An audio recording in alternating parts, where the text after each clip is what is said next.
je suis Mylène. Bonjour, je suis Dina.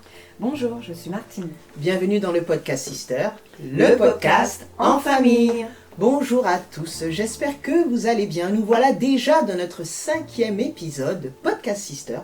Aujourd'hui, on va parler d'un sujet très important qui tient au cœur de Dieu parce que nous allons parler de la famille. Peut-être que vous êtes là assis en famille, vous nous regardez, peut-être que vous avez une famille unie ou une famille divisée, mais en tout cas, la famille est quelque chose de très important. La violence dans l'éducation, et en même temps, l'éducation, c'est incompatible. C'est-à-dire, tu demandes à ton enfant d'être bienveillant, de faire des choses, mais tu le frappes. Donc, il y a de la douleur, donc il n'a pas envie d'écouter ce que tu... Et donc, ma maman, je dis maman, n'a pas eu cette posture, et elle n'était pas chrétienne, en fait. C'est pas que le fait d'être chrétien, c'est aussi d'être bienveillant et d'aimer ton enfant et d'inculquer, de se renseigner quand on sait pas. Moi, on s'est renseigné que voilà. Moi, j'ai appris que le fait de mettre des coups à un enfant, au niveau du cérébral, ça rentre pas. Donc nous, on a eu cette unité dans la famille parce que maman, elle a été juste. Elle a été juste dans notre façon d'être. Il n'y a pas eu d'injustice entre nous. Et puis il n'y a pas eu de différence les uns avec les autres. L'un est plus important que l'autre. L'autre. Elle pouvait acheter des choses différentes, des cadeaux. Chacun notre tour. Un jour, elle achetait quelque chose. 2-3 jours après, Dina, tu savais que tu allais avoir. C'est pas 8 cadeaux pour tout le monde en même temps. Et elle ne nous comparait jamais en disant regarde ta sœur, elle fait mieux, elle est plus intelligente. C'est vrai qu'il n'y avait pas cette. Clair. Et on voit bien quand même que ça a eu des répercussions positives. Je ne sais pas si le mot répercussion est le bon mot, mais ça a eu vraiment des répercussions. Un impact positif qu'aujourd'hui, alors même si c'est vrai que ce soit intentionnel ou pas, c'est déjà arrivé qu'on se soit blessés les uns les autres, qu'on soit mécontents des uns des autres, etc. Pas en tant qu'enfant, mais en tant qu'adulte. Une chose qui est importante, c'est comme elle disait Dina, d'avoir de la bienveillance, etc. Mais en fait, arrivé à un moment, il faut choisir de pardonner dans la famille parce qu'on est une famille. C'est important. Et c'est vrai que moi, ce que j'ai pu voir aussi dans la famille, et c'est ce que je conseille aussi aux gens, famille ou pas famille, c'est que quand ça va pas, entre nous, il faut prendre du recul.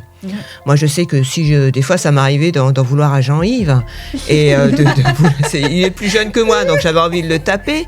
Et pendant un moment, peut-être pendant 2 jours, je vais prendre du recul. C'est pas que je boude, mais je vais prendre du recul parce que je veux que mon cœur se calme, etc. Et c'est vrai que dans les familles, s'il y a des familles divisées, on demande pas, bien sûr, il faut pas que les familles ne se parlent plus. C'est pas ça. Prendre du recul et ne plus se parler, c'est 2 choses différentes. C'est-à-dire que j'ai besoin de plus te voir, où j'ai besoin d'être tranquille, de prendre soin, d'être distant, pour mieux revenir. Et des fois, c'est conseillé, les psys le conseillent, de prendre, c'est comme les couples aussi, des fois, on ne demande pas de divorcer, mais voilà, de prendre un peu de recul, de réfléchir. Prendre recul, c'est pas vivre la vie et de critiquer la personne avec qui on ne s'entendait pas.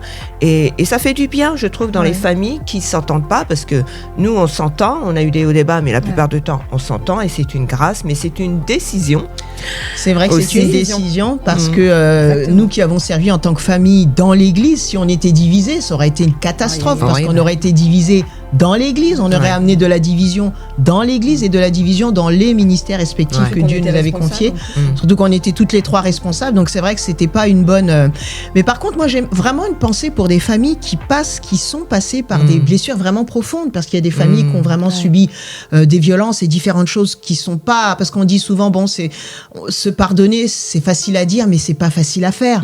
Quand, par exemple, on a un enfant et que notre frère, notre grand frère, notre grande sœur nous a battu toute notre enfance et qu'on grandit avec des dysfonctionnements dans le couple et tout ça, et qu'on le rend responsable, on vit avec l'amertume, et l'amertume, elle essaie de le tirer, elle a grandi.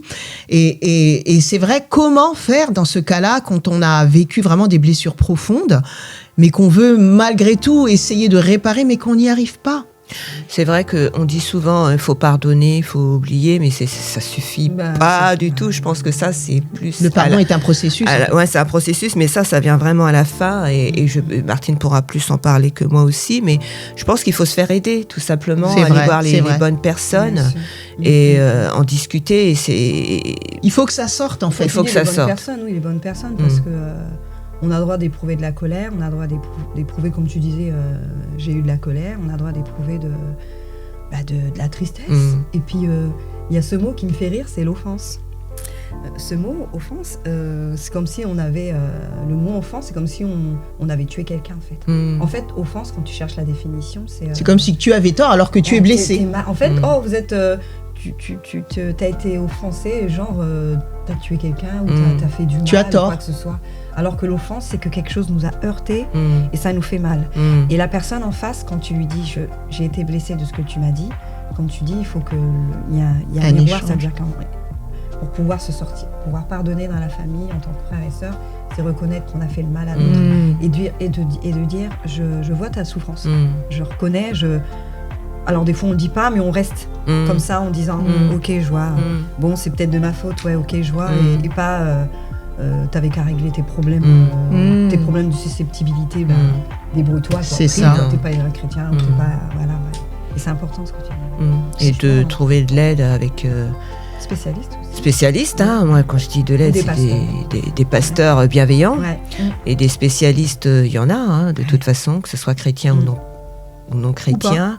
Et puis aussi, puis Dieu nous entoure toujours de bonnes personnes, ça peut être des amis, ça peut être la première personne, c'est Jésus hein, aussi.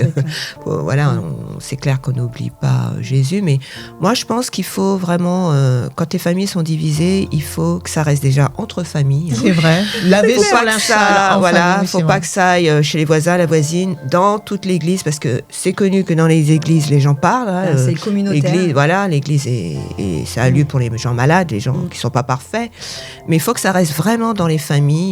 Il faut garder le côté dignité. Voilà, dignité, respect. Et puis, ce qui est vraiment important, c'est la loyauté familiale. Parce que si on perd la loyauté familiale, on perd tout. On s'arrête plus, il n'y a plus de limite. Et la personne qui est notre famille, on ne la considère plus comme notre famille. C'est le mot de la fin, c'est ça? Oui, voilà. En tout cas, merci de nous avoir écoutés. On en reparlera de la famille. J'espère que vous avez été... oui, c'était court. C'est vrai, mais il y aura d'autres sujets et il y aura une continuité dans cela. J'espère que vous avez été bénis par ce podcast aujourd'hui. Abonnez-vous, Abonnez-vous à notre chaîne, encouragez-nous et en même temps, dites-nous si vous avez été bénis. Mettez-nous des commentaires. Retrouvez-nous aussi sur les réseaux sociaux. Je vous dis à bientôt dans le podcast Sister, le podcast en famille. Au revoir. Au revoir.